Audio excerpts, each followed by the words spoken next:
सत्संग में होते हैं तब क्रोध कम रहता है,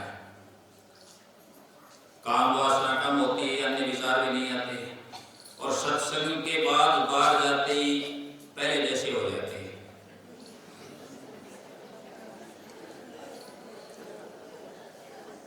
बड़ी अच्छी बात है, प्रश्न तो बड़ा अच्छा है, लेकिन ये प्रश्न तो आपका है ना कि आप सत्संग में हो। देखो, जब आप सत्संग में होते हो तो आपका ध्यान डाइवर्ट रहता है, आपका ध्यान आसन की ओर रहता है, आपका ध्यान सत्संग में रहता है, वचन पर रहता है, प्रवचन पर रहता है, भजन पर रहता है।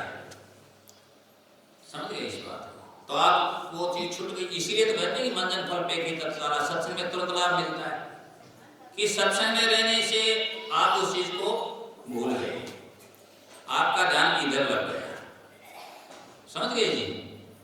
और जब सत्संग से छूट गए तो वहां तो कोई प्रवचन हो नहीं रही, वहां तो अपना मन है ना, उसको क्या मिल गया?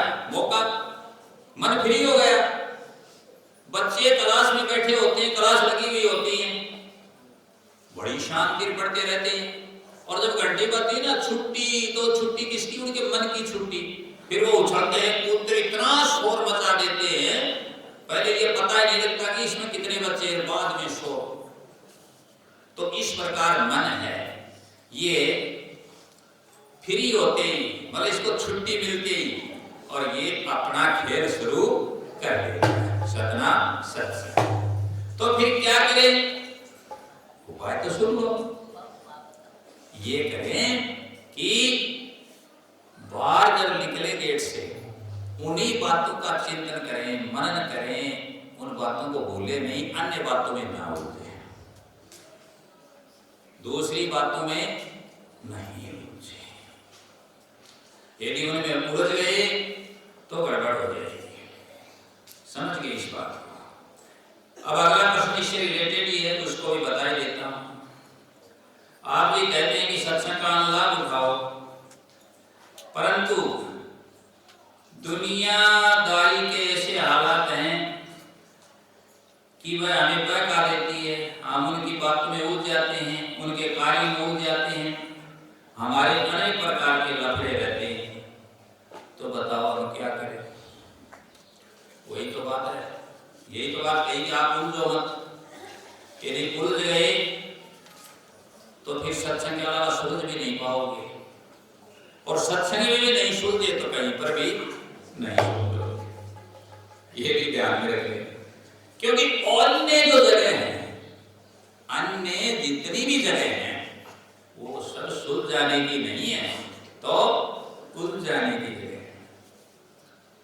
वहां उलझते ही चले जाओगे, उलझ पुलझ हो जाओगे। कहीं कुछ है, कहीं कुछ है, कहीं कुछ है, कहीं कुछ है, तरह तरह के विचार आएंगे, एक विचार नहीं होगा, एक मालिक में ध्यान नहीं लग सकेगा। इसीलिए कहते हैं सत्संग करते रहो, करवाते रहो, किया करो।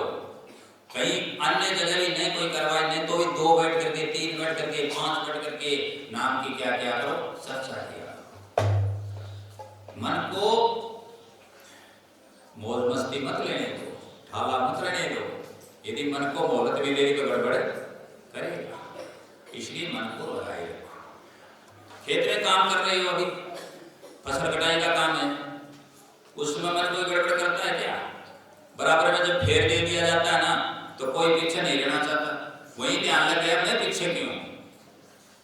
वो अपनी कटाई कर रहा है, उसी ध्यान है, कब अपने को फेर उतारना है, कब अपने को जाकर के बीच में रेस्ट, जिसको ये बोलते हुक्का कर रहे हैं, पानी पात पीना है, बैठना है, लगे रहना, कोई गड़बड़ नहीं।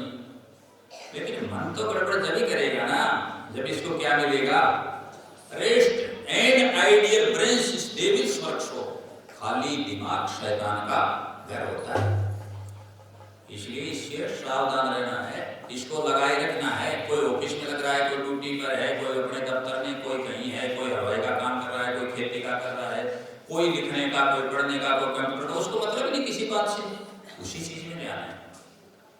लेकिन अब ये बूढ़ा बुजुर्ग माता बैठो खाली ना, ये तो बाहर जाते ही तेरी मेरी करता हूँ ग्रह खोदी सारी रे मनवा बदल की ना इनका तो ये चलेगा। इसलिए इनके लिए यही तरीका है कि नाम की चर्चा करो, नाम की चर्चा करो, नाम की चर्चा करो, सत्संग करो, बैठो, कहीं भी बैठ जाओ, साफ जगह सुथरी देख करके वहां नाम की चर्चा, सत्संग की चर्चा कर लिया करो।